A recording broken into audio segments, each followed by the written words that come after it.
Hi guys, I hope you're all well and looking forward to the return of Ultimate Frisbee. Thank you very much for the opportunity to present to you all. My name is Matthew Cook. You may have seen me appearing on social media as Transferable Training. Today I'm hopefully going to give you a little insight into how you can best be prepared for the return of Frisbee so that you can not only stay fit and healthy but also play well, which is ultimately the aim of the game. So, firstly, I thought it'd probably be make more sense to actually know who is actually speaking to you. So, this is just a little bit about me and a little bit about transferable training. So, my background is playing in a number of sports, but mainly rugby. I fell in love with all things performance, just to improve my own game, which is the case for most people who get into this business. I studied sports science at Leeds, and I've gone on to intern and work for Speedworks, who are a track and field group who have had a number of young British male sprinters to that they've gone under 10 seconds for 100 meters, which is pretty much the holy grail in 100 meters. And I also have a small team sport group at Primal Gym. Transferable training is my own business that is built around personal, group, and online training, just specifically targeted at sports performance and making sure the training that we actually do has an actual effect on the game. That's what I'm most passionate about. We work with guys and girls from kiddies all the way up to consulting with professional players and teams in a wide range of sports. So I thought the most important thing to probably start with is probably the problems that we face when we're returning to sport, or even from injury returning to sport. We're in an unusual situation, and it's really important to clarify. This is not just targeted at Ultimate Frisbee. This is targeted at all sports, even at the high ends, even at professional level. You see examples of this. It's probably also important to note that if you like doing these things, please don't stop doing them. This is a presentation on how for you to be prepared for Frisbee, not to enjoy yourself and enjoy your training. So if you like these things, please don't take this personally. So usually the first thing that I see, or the biggest problem, is that we probably are a little bit too concerned with the gym and just thinking that strength training or training from other sports can solve all our problems. It's really good to be aerobically and metabolically fit like a CrossFit athlete. It's really good to be explosive and powerful like a weightlifter. It's great to have the right cross-sectional area and the tissue tolerance that a bodybuilder has around your bum and your quads and your hamstrings. It's also really good to be really strong like a powerlifter. But if you tip too far down the route of only doing one of those things, then the likelihood is that you're not getting the best out of yourself, and the likelihood is that you're a bit more risk of being injured. This is probably the next one is probably a little bit of something that maybe occurs a bit more when we get injured, maybe not. But we start with long and slow running, and we expect it to help us when we play fast. It's okay to start with fast from day one. It just has to be the right kind of fast. So we'll go into that. It's also really easy to be influenced by social media because of the role it plays now in our lives. So it's not just a training aspect, it affects our whole lives. But we can see things that look cool. We can see good athletes or good players that we know doing certain exercises and be easily influenced to think that they're good exercises when that's not necessarily true. There's a famous phrase when looking at the demands of sport and what you need to train for, and it's look at the player, don't look at the game. Now, I don't know whether you guys have seen this, but there is actually a study that has been done on Ultimate Frisbee, and this is literally the summary that they come up with. So it's Ultimate Frisbee is an intense, intermittent, non-contact sport with a very high loading of the aerobic system. So to me, that sounds like a non-contact sport that just has loads of running. Doesn't really specify what kind of running, and it says it's non-contact. Where actually, if you go on YouTube and look at the highlights of all the big plays, you see something far, far different when you watch the player. Loads of maximal sprinting that when that maximal sprinting is happening, the other players don't seem to be doing a heap. There's a ton of jumping and landing that might, by definition, be non-contact, but clearly isn't. And even if you don't collide with a player, well, you're definitely going to collide with the ground, probably in a really uncomfortable position at some points in time, depending on when you're catching a Frisbee. And there's a ton of acceleration, deceleration, change of direction. So when we just summarize with a very high loading of the aerobic system, it can lead us down a path that isn't really suitable for the game. So how do we change that? Well, if we're going to build a base and we're going to return back into Frisbee, we need to know what we're building a base for. And ultimately, that's acceleration, speed, change of direction, deceleration, jumping and landing. Why is that? Because they all have a few important things in common. They all involve high speeds and they all involve high forces. The important thing about that is if they have a high speed and they have a high force, you are absolutely at the most risk of injury doing those movements.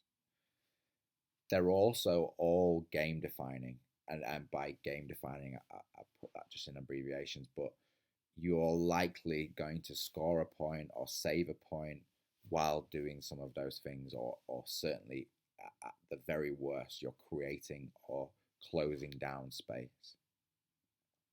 So ultimately, we've got a prevention and a performance. It's not even a dilemma anymore. They come together and they piece together. The other important note as well is that we have to be able to repeat those actions. So by going through all of these, I'm not by any means saying that you don't have to be fit. You do have to be fit. But if you can't do some of these actions, acceleration, sprinting really fast, changing direction really well, when you're not under fatigue, when you're fresh, and you can't do them very well with good movement from the start, you sure as hell aren't going to be able to repeat them over and over again when you're tired. So we have to start with both of these things, not under fatigue, doing them really well, and then build into making them repeatable actions as well. We can't start with the repeating.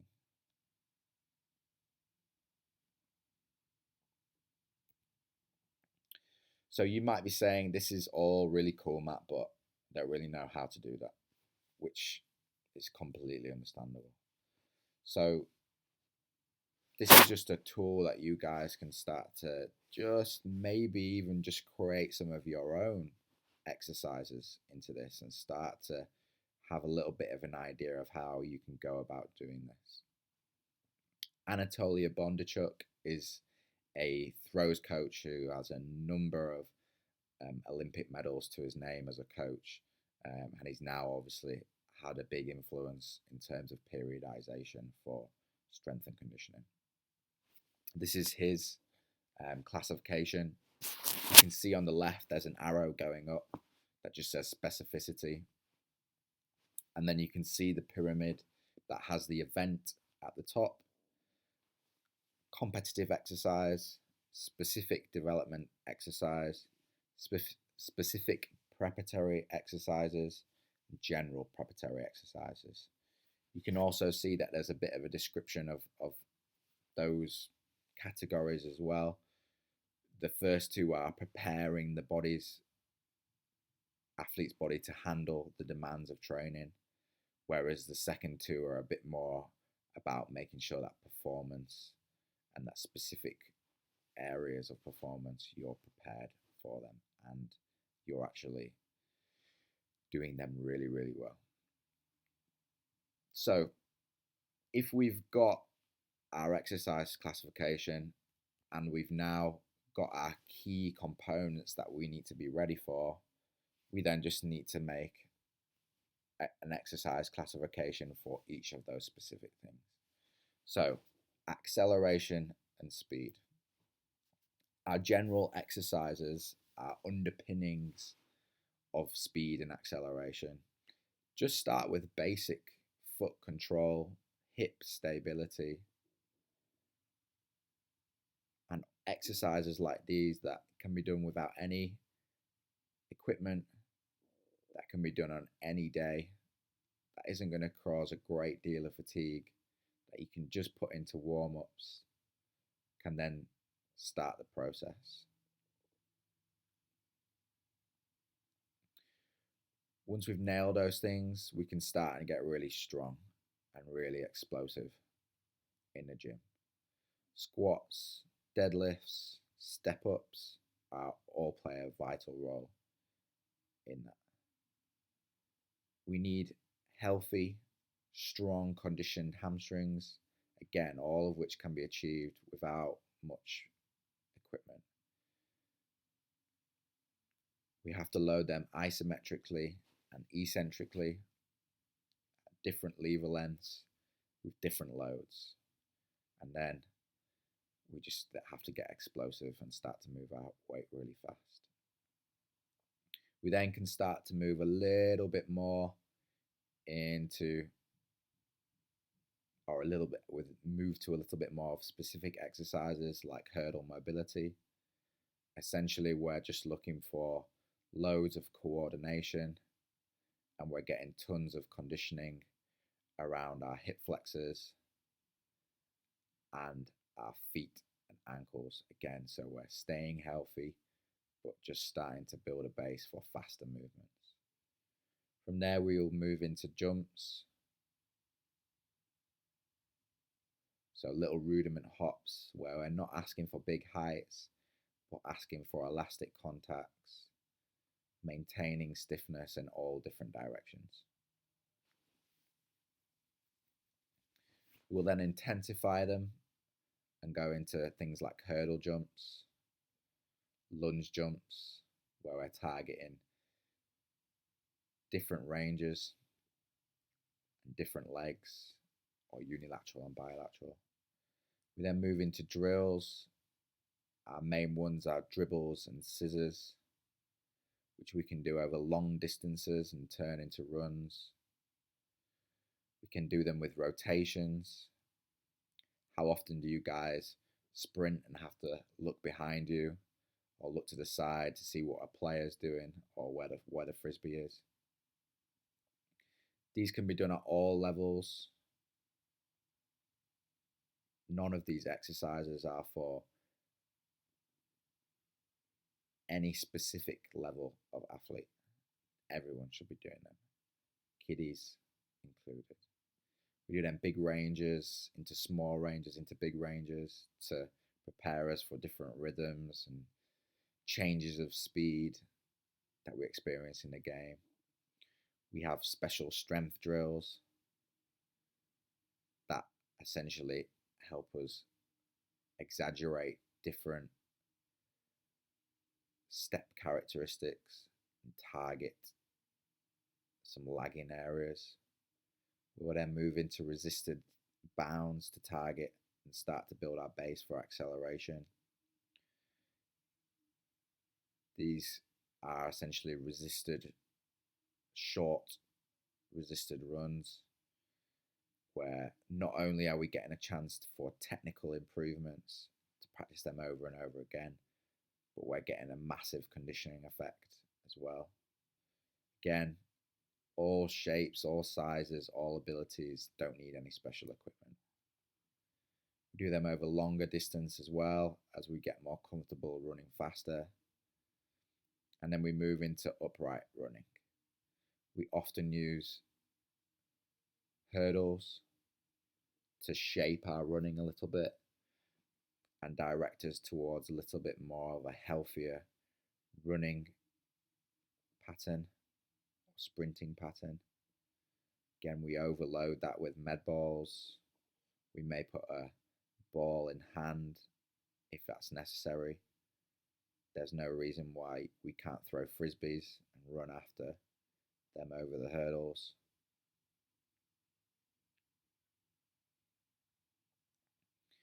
We add curves and swerves after our hurdles, so we keep our speed and encourage speed in the curve. We add a defender, and then again try and encourage keeping our speed. We add a ball, a defender, and a swerve and a curve, and get really, really creative. There are some exercises here that you'll see you won't have seen examples of. If there's any that you particularly want to see or understand, there will be a chance to do that. Then we move into our next important tasks: change of direction and deceleration. Ultimately, we're starting again at our general level. Being strong on one leg ticks the box straight away for that. We'll often do that with holds under really big loads, where we're having to absorb all the forces. We accentuate the eccentric action, the lowering, which is essentially what happens in braking. So we're building our braking strength. Again, building our braking strength through basic hopping and sticking in different planes of movement, forward and lateral being our prime ones. We'll then start to combo those and add a little bit more of a reactive element, so that we're starting to target forward and lateral.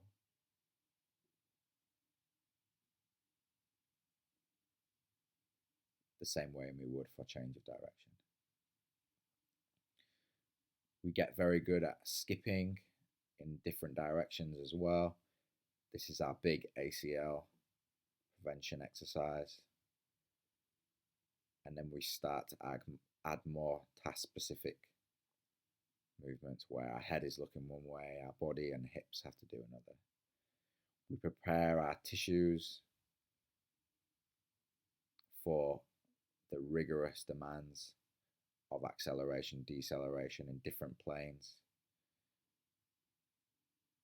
We help that along the way by overloading the movement with bands, so that we have more speed going into the deceleration. We have to brake harder. Once we've built the brakes, we will then add the speed, doing various curves and swerves with things in our hands. We'll add resistance to our crossover bound to increase our explosivity.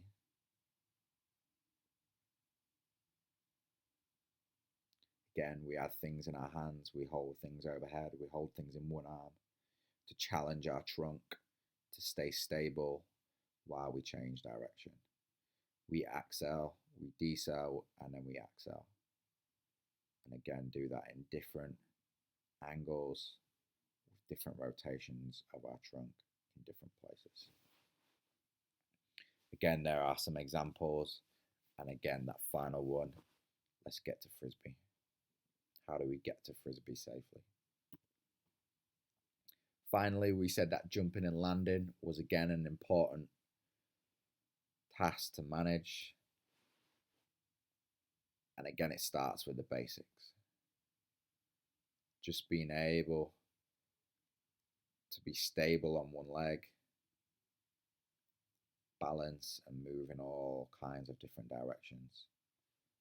Really basic hip and ankle stability. From there, we'll just move that into really small jumps, but again, in loads of different planes, moving backwards, moving sideways, and trying to be stable in those positions. It's not a contact sport, but you guys are going to collide with the ground and collide with players at points. So it makes sense to be pretty strong and have a little bit of body armor on your upper body. You can do this with basic presses and pulls, bench presses and chin-ups, but then you can also add a little bit more chaos in there and a little bit of a different preparation and start to crawl, tumble, roll, and just prepare your shoulders and your trunk, your elbows to withstand some of the forces that you might experience when you potentially have to dive for the Frisbee. These also work really well as basic lumbar pelvic exercises. We saw some of them in our acceleration and speed continuum, so they can double up as that as well. And again, just getting a little bit uncomfortable with being, comfortable with being uncomfortable on the ground.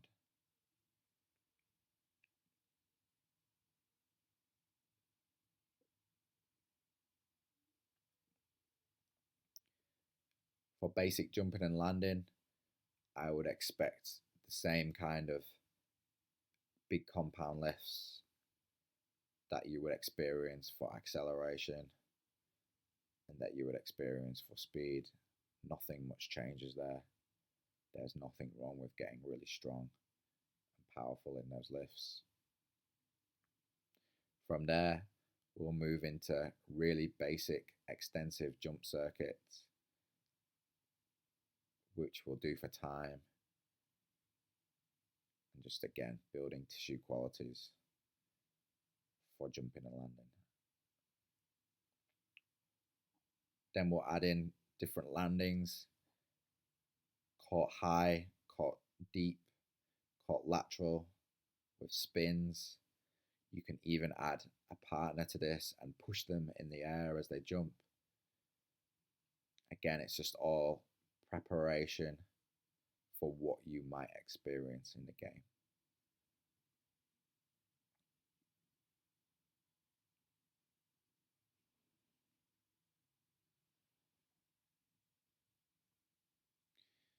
If we're wanting to jump really high, it makes sense to improve our power. We can do this by adding some small weight to our jumps. We can do them with holds. We can do them continuously. We can do them in split positions or one leg.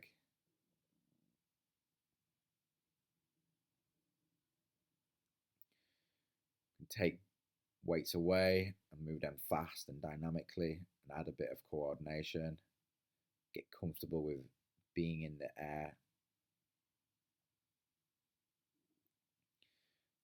Basic single leg, double leg box jumps.